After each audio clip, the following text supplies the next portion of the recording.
Hello students, online class में आज हम बीए पार्ट फर्स्ट का सेकंड पेपर प्रतिनिधि भारतीय राजनीतिक विचारक में मनु के परराष्ट्र नीति और संबंधों के संबंध में विचार का अध्ययन करेंगे। मनु ने न केवल आंतरिक प्रशासन के सिद्धांतों का वर्णन किया है, वरन उसने उन सिद्धांतों का भी वर्णन किया है जिनके आधार पर एक राज्य के द्वारा अन्य राज्यों के साथ संबंध निर्धारित करने चाहिए। मनु ने परराष्ट्र संबंधों पर विचार करते हुए दो प्रमुख सिद्धांतों का प्रतिपादन किया है। ये हैं मंडल सिद्धांत और षाड्गुण्य नीति। मंडल सिद्धांत जो है वो मनु के अनुसार राजा को महत्वाकांक्षी होना चाहिए और उसे क्षेत्र के विस्तार के लिए निरंतर प्रयत्नशील रहना चाहिए। इस दृष्टि से राजा को मंडल सिद्धांत के आधार पर दूसरे राज्यों के साथ संबंध स्थापित करने चाहिए। मंडल सिद्धांत का केंद्र बिंदु विजयगीषु राजा यानी जो विजय की प्राप्ति की इच्छा रखने वाला होता है और विजयगीषु को केंद्र बनाकर 12 राज्यों के मंडल की रचना की गई है। मनु की मान्यता है कि एक राजा का पड़ोसी स्वाभाविक रूप से उसका शत्रु होता है। दूसरी स्वाभाविक बात यह है कि मित्र का मित्र या शत्रु का शत्रु तो मित्र होता है, लेकिन शत्रु का मित्र शत्रु होता है। विजयगीषु राज्य की सीमा से लगा हुआ जो राज्य होगा वह अरि अर्थात शत्रु राज्य होता है। विजयगीषु के राज्य की सीमा से दूर किंतु उसके पड़ोसी राज्य से मिला हुआ राज्य अरि मित्र होता है। कहने का आशय है कि अपने निकटतम पड़ोसी राज्य का राजा शत्रु और उसके आगे का मित्र और उससे आगे का अरि मित्र इसी क्रम से चलता है। ये 5 राज्य तो विजयगीषु के सामने वाली या आगे की दिशा में होते हैं। इसी प्रकार कुछ राज्य इसके पीछे की दिशा में होते हैं। विजयगीषु के राज्य के पीछे की सीमा से लगा हुआ राज्य पश्चिमग्रह यानी पीछे का शत्रु और पश्चिमग्रह की सीमा से लगा हुआ राज्य अक्रंदा यानी शत्रु का शत्रु अर्थात पीठ पीछे का मित्र। इससे आगे के 2 राज्य पश्चिमग्रह सार यानी पश्चिमग्रह का मित्र और आक्रंद सार आक्रंद का मित्र होता है।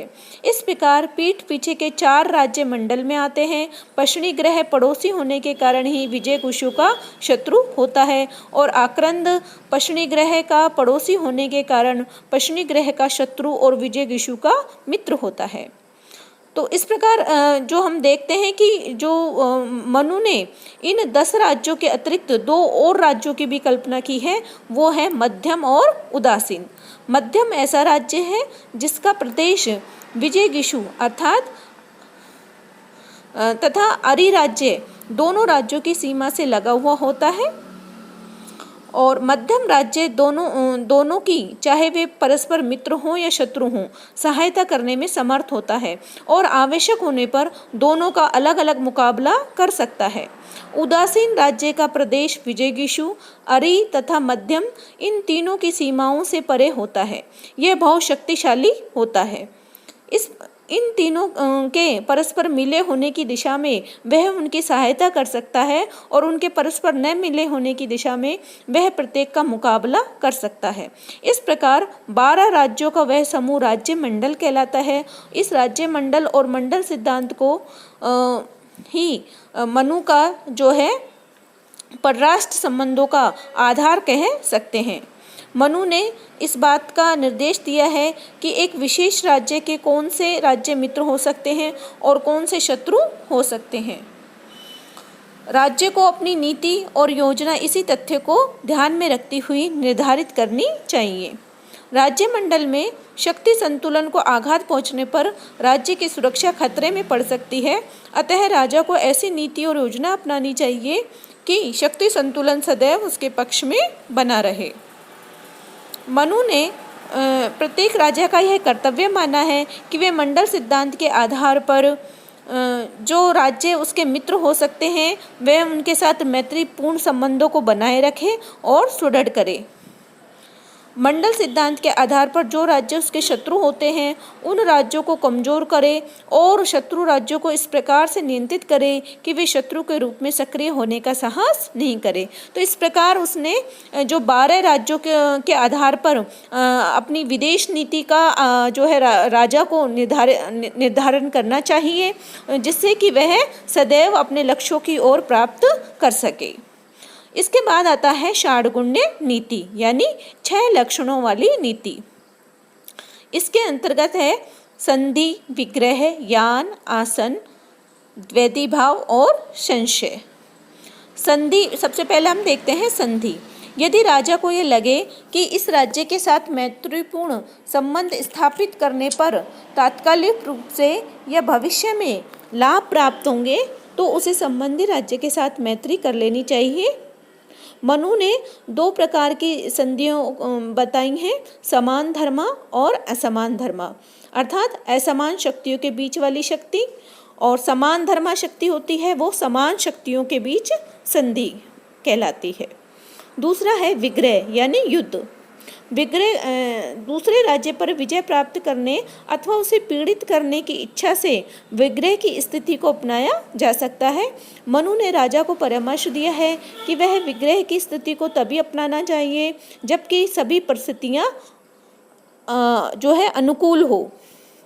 मनु ने विग्रह के 2 भेद बताए हैं और शत्रु पक्ष की कमजोरियों का ज्ञान प्राप्त करके शत्रु पर विजय प्राप्त करने के लिए विग्रह को अपनाया जाए तो यह विग्रह का प्रथम रूप है। दूसरा विग्रह का वह है जिसमें मित्र पर किए गए आक्रमण के प्रतिकार के रूप में विग्रह को अपनाया जाता है।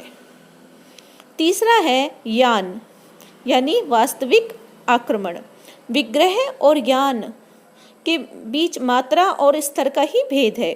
यान विग्रह से कुछ आगे है। विजय की इच्छा रखने अथवा दूसरे पक्ष को पीड़ित करने के लिए यान की स्थिति को अपनाया जा सकता है। यान की स्थिति को तभी अपनाया जाना चाहिए जबकि राजा अपनी स्थिति सुदृढ़ देखे तथा उसे ये विश्वास हो जाए कि शत्रु पक्ष निर्बल स्थिति में है। मनु ने यान के 2 भेद बताए हैं। जब शत्रु को आपत्ति में देखकर समर्थ राज्य अपने ही बलबूते पर आक्रमण करता है तो यह यान का प्रथम रूप है, लेकिन जब आक्रमणकर्ता राज्य स्वयं समर्थ न हो और मित्र की सहायता से आक्रमण करे तो वह यान का दूसरा रूप है। चौथा है आसन। अमैत्रीपूर्ण संबंध होने पर भी युद्ध की स्थिति को न अपनाकर थोड़े समय के लिए तटस्थता या उदासीनता और उपेक्षा की स्थिति को अपनाना आसन है। आसन अल्पकाल के लिए अपनाई जाने वाली स्थिति है।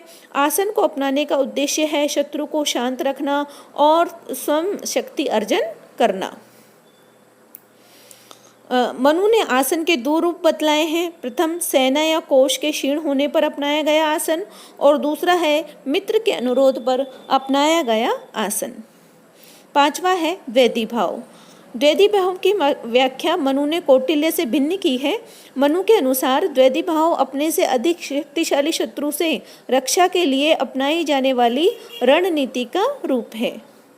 मनु ने राजा को परामर्श दिया है कि यदि वह स्वयं को शत्रु से अधिक शक्तिशाली समझे तो वह अपनी सेना को 2 भागों में बांट दे। एक सेनापति के अधीन तथा कुछ भाग शत्रु पक्ष की सेना को रोके रखने का कार्य करे तथा शेष सेना के साथ राजा दुर्ग या अन्य किसी सुरक्षित स्थान पर रहते हुए मित्रों की आदि की सहायता से शक्ति का संचय करे। छठा है संशय। संशय का अर्थ बलवान का आश्रय लिए जाने से है। यदि राजा द्वैधीभाव की नीति अपनाकर अपनी रक्षा करने पाने में असमर्थ हो तो उसे बलवान राजा को आश्रय लेना चाहिए, पर वह ध्यान रखना चाहिए कि जिस राजा का आश्रय लिया जा रहा है वह शत्रुओं से अधिक बलशाली हो। यदि आश्रय के लिए इतना बलवान राजा न मिले तो सबल शत्रु का ही आश्रय लेना उचित है। इस प्रकार मनु की जो षाड्गुण्य नीति यथार्थ और वास्तविक है, न कि स्वप्नलोकीय। और उसके बाद आता है उपाय, यानी नीति के 4 उपाय। साम, दाम, दंड, भेद। साम का अर्थ है प्रेम प्रदर्शन, सम्मान देकर या समझा बुझाकर दूसरे राजा को अपने पक्ष में करने का प्रयास करना।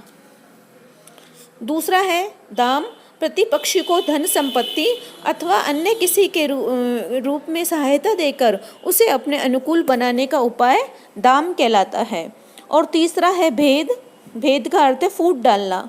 मनु का विचार है कि सबल शत्रु राजा जिसके विरुद्ध युद्ध में विजय नहीं प्राप्त की जा सकती हो, उसके प्रति भेद की नीति को अपनाई जानी चाहिए। भेद के उपायों को दो रूप में अपनाया जा सकता है। प्रथम, सबल राजा तथा उसके मित्रों के बीच मतभेद की स्थितियां उत्पन्न की जानी चाहिए। और दूसरा, संबंधी राजा और उसकी अन्य प्रकृतियों यानी अमात्य है, सेनापति है, प्रजाजन है, उनके बीच मतभेद की स्थिति उत्पन्न करके जो शत्रु राजा और उसका राज्य निर्बल हो सकता है। और चौथा है दंड। दंड का अर्थ है युद्ध। और मनु का विचार है कि दंड के उपाय का अनुसरण तभी किया जाना चाहिए जबकि अन्य तीन उपाय यानी साम, दाम और भेद सार्थक सिद्ध नहीं हो। दंड के उपाय को अंत में ही अपनाने का सुझाव इसलिए दिया है कि इस उपाय को अपनाने में स्वयं राजा को भी क्षति उठानी पड़ सकती है। तो इस प्रकार ये जो है परराष्ट्र नीति के सैद्धांतिक पक्ष हैं। कौन कौन से हुए? एक तो मंडल सिद्धांत, फिर षाड्गुण्य नीति और नीति के 4 उपाय। फिर है परराष्ट्र संबंधों का कि राजनय या व्यवहारिक रूप। इसके अंतर्गत है मनु ने दूत व्यवस्था है, गुप्तचर व्यवस्था को नियुक्त करने के सुझाव दिया है। दूत व्यवस्था में के संबंध में मनु का विचार है कि दूत जो हैं वो परराष्ट्र संबंधों के क्षेत्र में महत्वपूर्ण भूमिका निभाते हैं। अन्य राज्यों के साथ मैत्री या मैत्रीपूर्ण संबंधों के आधार पर बहुत कुछ सीमा तक दूत ही करते हैं। मनु का कथन है कि दूत ही शत्रु से मेल करा सकता है और शत्रुओं के बीच विग्रह करा सकता है। दूत की योग्यताओं के प्रसंग में मनु ने लिखा है कि उसे शास्त्रों का विशिष्ट ज्ञान, इंगित आकार की चेष्टा जानने की क्षमता, शुद्ध हृदय, चातुर्य व कुलीनता आदि योग्यताएं प्राप्त करनी चाहिए। उसमें प्रबल ईमानदारी तथा राज्य एवं राजा के प्रति गहरी निष्ठा होनी चाहिए, जिससे कि वह शत्रु राजा द्वारा दिए गए किसी प्रलोभन का शिकार न हो सके। और गुप्तचर व्यवस्था के संबंध में मनु का विचार है कि गुप्तचर दूसरे राज्य की व्यवस्था, उनकी शक्ति तथा दुर्बलताओं आदि के संबंध में जानकारी प्राप्त कर उसे अपने राजा तक पहुंचाता है। गुप्तचरों का यह भी कार्य होता है कि वह अपने राज्य में कार्य कर रहे अन्य राज्यों के गुप्तचरों का पता लगाए और उनकी गतिविधियों के बारे में राजा को सूचित करे। तो इस प्रकार जो है मनु ने परराष्ट्र संबंधों का जो ये सिद्धांत का प्रतिपादन किया है, जो कि आज भी हमारे लिए बहुत प्रासंगिक और महत्वपूर्ण स्थान रखता है।